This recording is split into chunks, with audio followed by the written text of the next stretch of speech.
Hello and welcome to the Car Sim and Race Driver Show. And I normally do a video every week, and this time, as we've done mainly live streams of videoing my gaming kind of adventures on GT Sports, and then on the Thursdays we've had lots of fantastic sim racers, I thought I'd let you meet the team.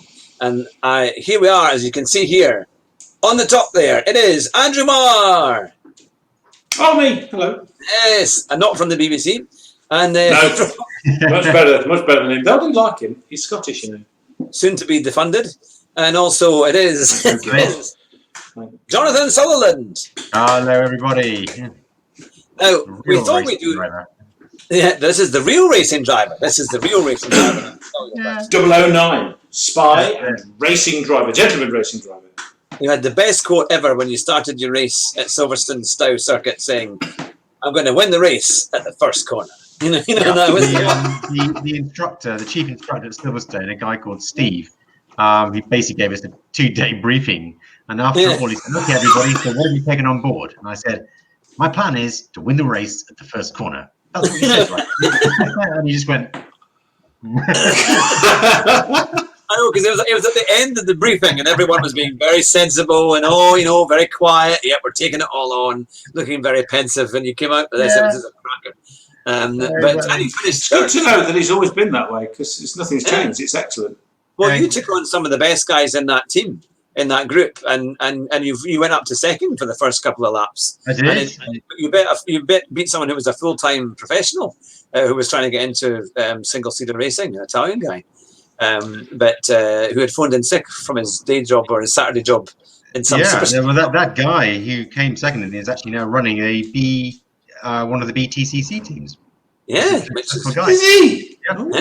Ken Mag was there. So Kevin Magnussen was in the course, and that guy who's now running manager of BTCC. Ken Mag didn't. No, he was ahead. Funny enough. Hasn't stopped him in the past. I'm just thinking, maybe he learnt it there. Yeah, well, exactly. He learned everything he knows from me. That's what it was. Maybe if you'd done a French accent, he would have. We like the racing driver attitude, isn't it? We throw modesty out the window. Stop whining! So we thought we would have a very quick review and a big thank you to all our new subscribers, because as of this video, which we've done on Wednesday night, we've got 118 subscribers, which is absolutely brilliant. And it all started, the growth really started when we interviewed Rory this last month at the early part of August. And that went so well that we must have got about 30 new subscribers at least, if not more than that. And it was a fantastic interview. Rory was a great guy, and we just played there online with him on Monday night, had a fantastic run. And he very kindly recommended our channel, and many of his subscribers came across, which was great. Then we followed that up with Zaza Racing from Claudio. That was really, really good as well. And then we had our first ever female a guest, was of course Theo, the Amusante. I think that's how you pronounce it. I don't know if I ever get it right yet. But no? Okay then, Andrew. How do you pronounce it then? I don't know. Well, it's Thea. It's Thea, isn't it? Thea, because they don't have a th in French. Yeah. And it's the Thea Amazon, and it basically means the fun. It's a play on words in the French, no? With the French accent. Yeah. So it's her name and the French for fun all mixed together, which 99% of people probably won't get, but I did. Well, Hugh's had some amazing podcasts recently. I've really enjoyed getting to know some of these sim racers. But what people don't know is a little bit about Hugh, because obviously people don't ask him so many questions in the interviews. But I can tell you all about Hugh at school, because we were school friends together. And his feud with his French teacher, which might explain why his French pronunciation isn't terribly good. Mr. Roland, his name was. I'm sure he won't sue. The Green Part. Hugh was basically running the Banger Club, where we bought knackered old cars and no insurance, no roll cages, and decided that it'd be a great idea to have races around the school ground in them. So he didn't like this at all. This it never got off the ground, actually, but it was our proposal. We had posters up all over the place. Hugh wasn't perhaps the most diligent student in French. And in the end, Hugh got a, well, I don't know whether to mention your grades, but you got a grade that you weren't really wanting, and you appealed. and the grade was raised up, so it became quite a good pass in the end. Yeah. And this French teacher actually appealed against the grade being increased because he hated Hugh so much. I think only 2 of his 6 students passed the exam. There was quite a clever girl, Hugh, and he was absolutely he managed to get his pass rate up to 20%. It was the funniest thing. I don't. All the school I went to with the French teacher actually argue that you weren't good enough to pass the exam. Exactly. And when you passed it, he would try and make you feel it, you know. He was nothing like a supportive teacher, and he was nothing like a supportive teacher. So we had lots of fun, but so that it's been really good fun actually. It's been and having a chance to interview everyone, whether they have big followings or small followings, has been really it's just really nice because the community is brilliant, and we've got some really good loyal fans. And for all our new guys that have just started following us, it's really great. We really appreciate that, and we hope we can make some good fun gaming nights and live streams as well. But these are the guys here that we've been doing lots of kind of F1 reviews. So if you watch Formula One, then you'll like a lot of our previous videos because we've analysed a lot of F1 races, what we think is good with it, what we think is wrong with it, and how you can try and improve on it. Because we've watched Formula One for years, haven't we? I mean, we know probably the 90s, at least early 90s. And we've done Grand Prix, and we've even met some racing drivers in our time as well, like David Coulthard. And of course, we witnessed Ayrton Senna win at the European Grand Prix at Donington, which was an astonishing experience. I think that was to Jackie Stewart as well last year, didn't we? In Duns. Right. And we met him. We also met him about 30 years ago, I think in Loreto or in that school in Edinburgh, where he did a big interview with. It was Jackie Stewart, David Coulthard, I think Alan McNish as well. There was a whole bunch of Scottish drivers. So we've had some really good times. I still think that the Grand Prix was the best by far and away. That was the most. That's a day I will take with me to the grave. In terms of what it was like, it was an incredible experience. The noise, the atmosphere, and the flags, and the helicopters, and everything, and the rain. I remember it was one of those days where the rain was coming at you, and you couldn't open your eye. It was almost like it was stinging in your eyes. It was that bad. When this was British motorsport for you. Yeah, at Donington Park. And Senna. What he did in those conditions, the first 2 laps are famous. I mean, they're just renowned. Yeah, well, people say they're the best laps he ever did in his career in a race. Yeah. And well, of course, it's funny because people talk about Verstappen and that in Brazil, how he was driving around people, you know, and it was Senna-esque in a way. But Senna did it for 2 whole laps in conditions that made Brazil look like it was dry. In cars that had hardly any downforce in those days compared to what they do now.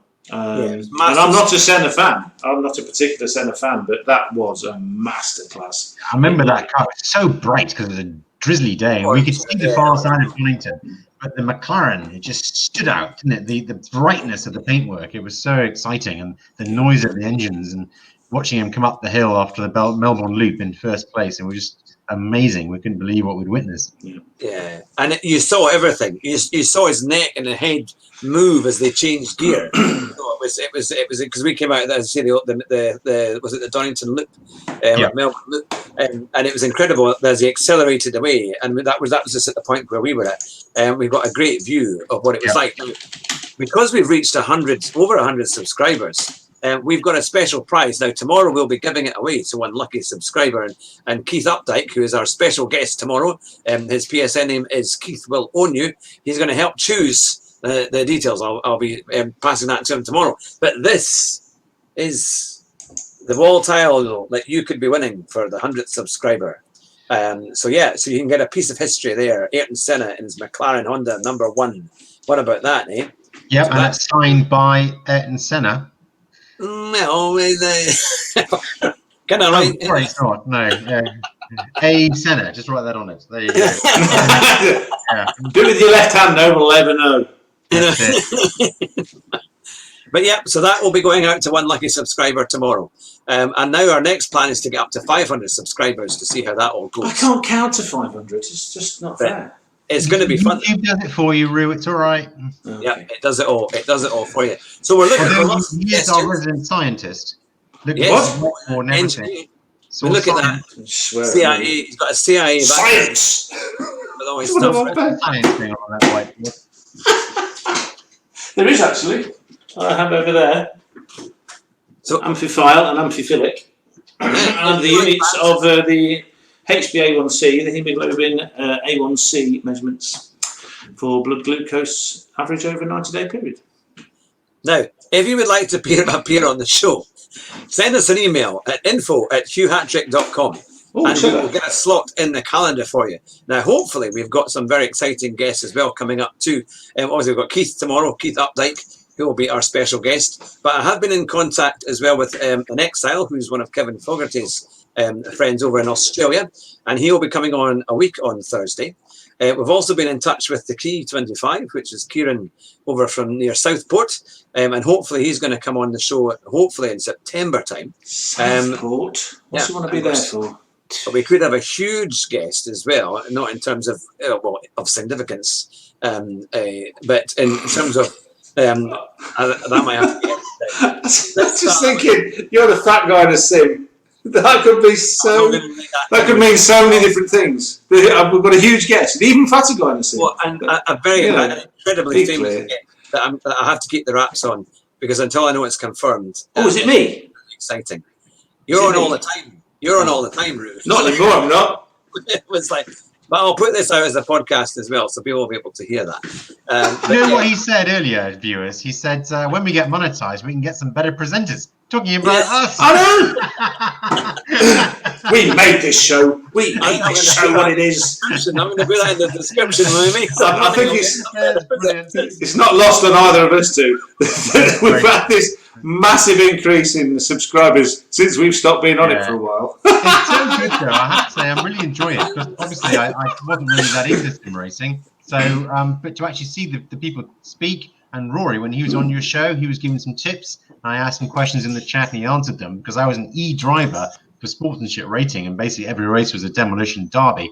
And now I'm an S driver, and the racing is so much better because you can actually get better at it. Whereas at E, you're just defensive the whole time. And in the end, you just sort of go around at the back and just try and get your SR up, and then eventually maybe get the odd decent race every now and again. So I want to thank Rory for that because that was very helpful for me. Yeah, no, it is really good, and we're really excited about our new guests coming along and all our new community of very loyal fans, which is great. Hopefully, we'll get some merchandising stuff soon as well. So kind of have a mug with the fat man and the cheap sim. I'm trying to get the mug needs to be bigger though, because if it's going to be a fat man, the mug, and I want one. I want a big mug, with a big man. At least 2 pints, something like that. 2 pints. You know, you get those Sports Direct ones, that size, but with a fat man and a sim on it. I, of course, know absolutely nothing about sim racing apart from what these two guys have told me and what I've learnt on your channel. I'm still waiting to find out whether hot pink gloves make you go faster. I want to know whether Australians have to race upside down. They do. That's what happens. Yeah. And apparently there's a new kind of game out called iPhone Racing where you play on an iPhone Racing or something. I don't know. I think that's what it's called. Is that what it's called? No, it's iRacing. iRacing. So you race alone, just me. iRacing. iRacing now. No? No. Is that not right? Do a Google check. Okay. You see why he wants new presenters.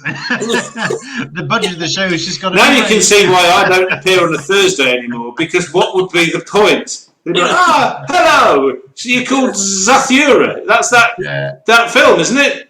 And they'd be like, no, Zaza Racing. What? You know, I'm still better than Jeremy Clarkson, though, because he's an idiot. Carry on. Well, what we are going to be doing is hopefully once or twice a month, we will have all of us as well on a show like this to give a kind of catch up and review of what's been going on and our kind of hot topics of the month. Whether it be with Formula One or other motorsport as well, and the kind of sim racing stuff that we've been doing. But we thought we'd just give a quick review and a quick kind of roundup of what we've been doing. And it's been really exciting.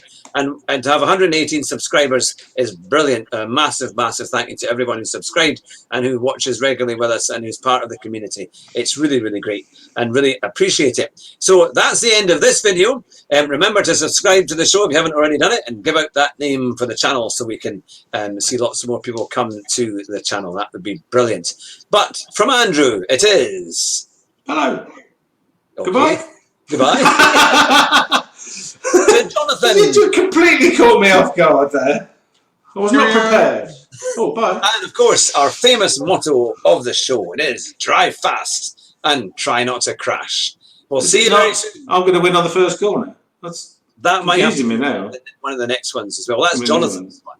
That'd be when I get my sim racing channel. That'll be it. My advice is let's try and win it at the first corner. Hello, I'm a real racing driver. I'm going to win at the first corner. And this is the channel which has the real racing driver. So you won't get that anywhere else. That's Really waste of time. That's where it's from. Science. Carry on.